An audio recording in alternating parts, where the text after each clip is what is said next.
Explainer: Putin's Ukraine strategy mixes threats, diplomacy. With Russia carrying out a massive military buildup near Ukraine and the West roundly rejecting Moscow's security demands, a window for diplomacy in the crisis appears to be closing. Moscow, with Russia carrying out a massive military buildup near Ukraine and the West roundly rejecting Moscow's security demands, a window for diplomacy in the crisis appears to be closing. But even as Moscow continues to bolster its forces and hold sweeping war games, President Vladimir Putin is keeping the window open for more negotiations in a calculated game of brinkmanship intended to persuade Washington and its allies to accept Russia's demands. The West fears that a Russian invasion of Ukraine may be imminent, while Russia maintains it has no plans to do so but wants its security concerns addressed. Here is a look at the Kremlin's strategy in the standoff. Demands and responses. Russia wants the US and its allies to keep Ukraine and other former Soviet nations from joining NATO, refrain from putting any weapons near Russia, and roll back alliance forces from Eastern Europe. Washington and NATO reject those demands as non-starters, but they also are offering to discuss possible limits on missile deployments, a greater transparency of military drills and other confidence-building measures. Putin has yet to deliver Moscow's formal response to the Western proposals, but he has already described them as secondary and warned that he wouldn't take "no" for an answer on his main demands. He countered the Western argument about NATO having an open-door policy by arguing that it threatens Russia and violates the principle of the indivisibility of security, enshrined in international agreements. Military muscle flexing. With the West rejecting its key demands, the Kremlin has raised the stakes by massing over 100,000 troops near Ukraine and carrying out a series of military maneuvers from the Arctic Ocean to the Black Sea.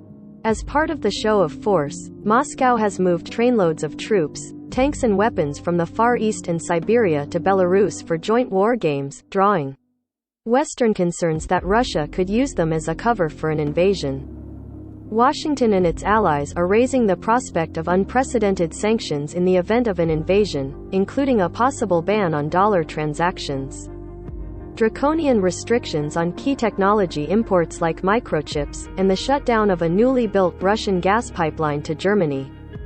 President Joe Biden's administration also has deployed additional U.S. troops to Poland, Romania and Germany in a show of Washington's commitment to protect NATO's eastern flank. The U.S. and its allies have delivered planeloads of weapons and munitions to Ukraine.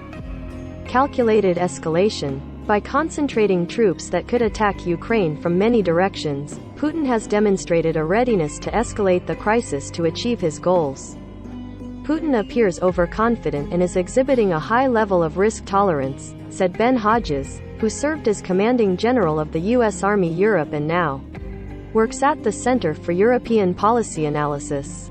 He seems intent on applying maximum pressure on the West in this self-manufactured crisis, in hopes that Ukraine or NATO will eventually make concessions. Some observers expect Putin to further ratchet up tensions by expanding the scope and area of the military drills. Fyodor Lukyanov, head of the Moscow-based Council for Foreign and Defense Policies who closely follows the Kremlin's thinking, predicted a Western refusal to discuss Russia's main demands would trigger a new round of escalation.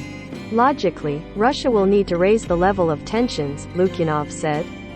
If the goals set are not being achieved, then you need to increase pressure. First of all through a demonstration of force. Lukyanov said that while invading Ukraine is not what Putin wants, he may challenge the West by other means.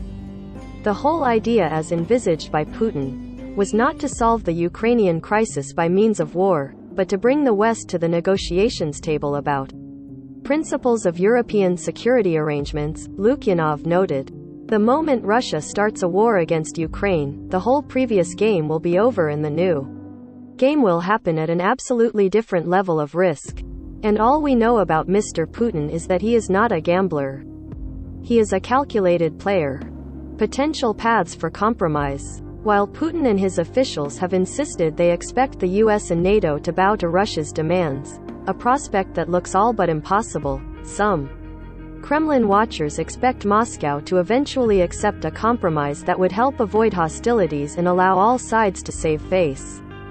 Even though Western allies won't renounce NATO's open-door policy, they have no intention to embrace Ukraine or any other ex-Soviet nation anytime soon. Some analysts floated an idea of a potential moratorium on expanding the alliance. Gwendolyn Sass, a Carnegie Europe Fellow who heads the Center for East European and International Studies in Berlin, voiced skepticism, saying that the worst would be to signal that there are divisions in NATO, noting that Putin might not be satisfied with it either. Another possibility is the Finlandization of Ukraine, meaning that the country would acquire a neutral status, the way Finland did after World War II. The policy helped it maintain friendly ties with the Soviet Union throughout the Cold War.